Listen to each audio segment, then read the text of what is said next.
बुलाए हुए बहुत हैं, पर चुने हुए थोड़े। प्रकाशित वाक्य में लिखा है कि अंत समय में केवल 1,44,000 परमेश्वर के सामने खड़े पाए गए। लेकिन क्यों यह संख्या? रब्बिनिकल व्याख्या हमें सिखाती है कि 12 गोत्र और 12 प्रेरित परमेश्वर के लोगों की नींव है। गिनती की किताब नंबर्स में जब इस्राएल की गणना हुई तब हर गोत्र अलग अलग गिना गया, और वह गिनती कोई सामान्य सेंसस नहीं थी, वह पवित्रता और पहचान की गिनती थी।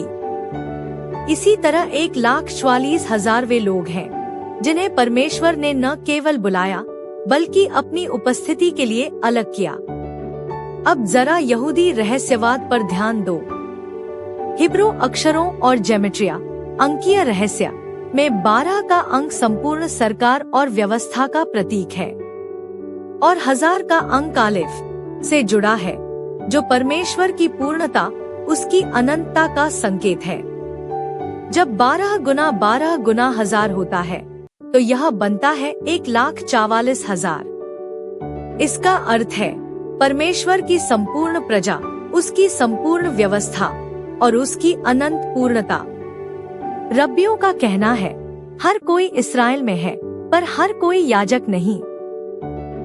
इसी प्रकार बड़ी भीड़ उद्धार पाएगी, पर केवल 1,44,000 वे हैं जिन्हें राजसी याजकत्व के लिए अलग किया गया।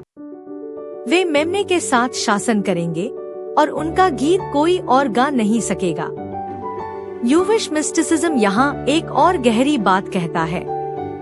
1,44,000 12,000 यह पूर्णता का पूर्णता है, यानी यह संख्या केवल गिनती नहीं बल्कि एक मसीही छाप है।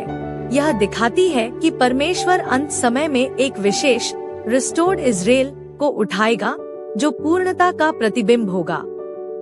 तो सवाल यह है, क्या तुम केवल बचाई हुई भीड़ का हिस्सा बनोगे या उस गिनी चुनी सेना का जो मेम्ने के साथ राज्य करेगी? बुलाए हुए बहुत हैं, पर चुने हुए वही हैं जो इस संसार में शुद्ध रहते हैं, अपने वस्त्र मेम्ने के लहू में धोते हैं और परमेश्वर की संपूर्ण बुलाहट को अपनाते हैं। 1,44,000 सिर्फ एक संख्या नहीं, यह एक चेतावनी है, एक आमंत्रण है कि तुम किस मुहर के अधीन होगे, इस संसार की या मेम्ने की।